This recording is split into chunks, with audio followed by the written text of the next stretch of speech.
Okay, so you know that feeling right before a big presentation or a job interview, and you just hear that little voice whispering all those doubts. Like, what if you fail? What if you mess up? Yeah, they're going to think you're a fraud. Exactly. We're diving deep into all that today, all those fun things. Fear and self-doubt. The stuff that keeps us up at night. You shared some really interesting sources about this, so Yeah. let's unpack them. What's interesting is that fear in itself isn't really the problem. It's true. It's more like this primal instinct we've had since, like, the dawn of time. Right. Picture this. You're back in the Stone Age, right? Okay. You're facing down a woolly mammoth. Oh, boy. That jolt of fear you get, that's your survival instinct kicking in, telling you, hey, maybe think twice before challenging something with tusks bigger than your arm. Yeah, that's probably good advice. Right. So how does dodging a mammoth translate to, say, totally freezing up during a work presentation? Well, our brains are kind of funny, like that they haven't quite caught up to the 21st century. Still working on it. Our amygdala, the part of our brain that handles fear, still reacts the same way to a perceived threat, even if it's not a giant hairy elephant. Right, not an actual life or death situation anymore. Exactly. It's responding to things like a potential hit to our ego or our reputation. So, like, our brain hits the panic button for a paper cut. Pretty much. Okay, so then how do we tell our inner alarm system to maybe chill out a bit?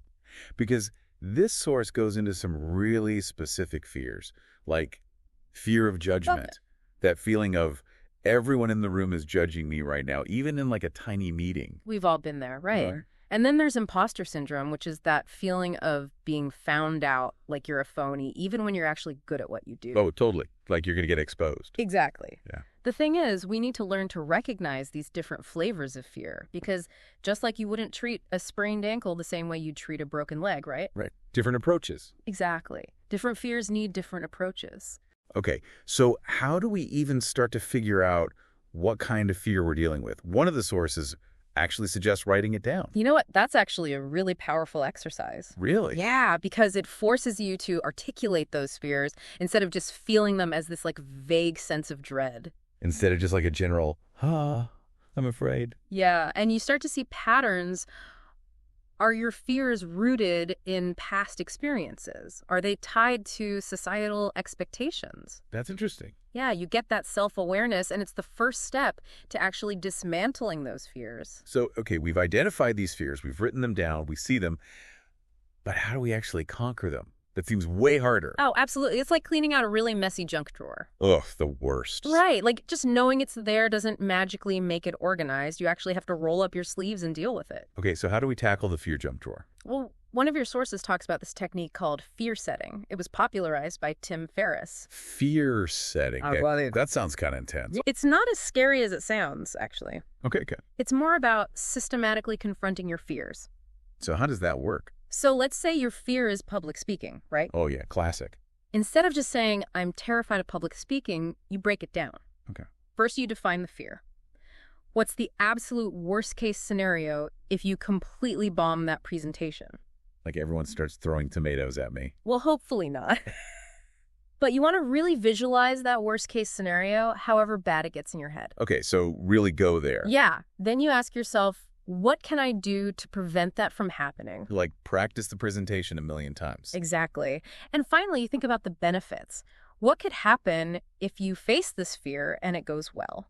Okay, that makes sense. By like confronting it head on, it takes away some of its power. Right. But what about that lingering negativity? Like it's easy to say, just reframe your thinking, but how do we actually do that? Yeah, that's the million-dollar question, isn't it? Mm-hmm. One thing that this source highlights is the importance of focusing on what you can control. Okay, I like that. For example, you can't control whether everyone in the audience is going to love your presentation. Right. Sadly, no. I wish I had that power, though. Right, but you can control your preparation, you can control your delivery, you can control your attitude. So it's about focusing on what you can actually impact. Exactly. Yeah. And that can help shift your mindset from feeling fearful to feeling empowered. This is making me think of that quote. The only thing we have to fear is fear itself, but like sometimes fear feels like a pretty big deal. Oh, yeah, for sure. It's not about pretending fear doesn't exist. It's more about recognizing when it's actually useful. Okay, so like a helpful warning system. Exactly. Yeah. Like, hey, maybe don't pet that tiger. But then there are times when fear is holding us back from doing what we really want to do. So it's less about being fearless and more about being, I don't know, fear savvy. I love that fear savvy. Because when you understand your fear, you know where it comes from, how it affects you, you can make smarter choices.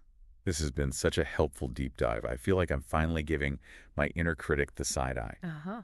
So for our listeners who are ready to face their own fears, what's the most important thing to remember? Next time that little voice pops up with all the doubts, don't just try to ignore it.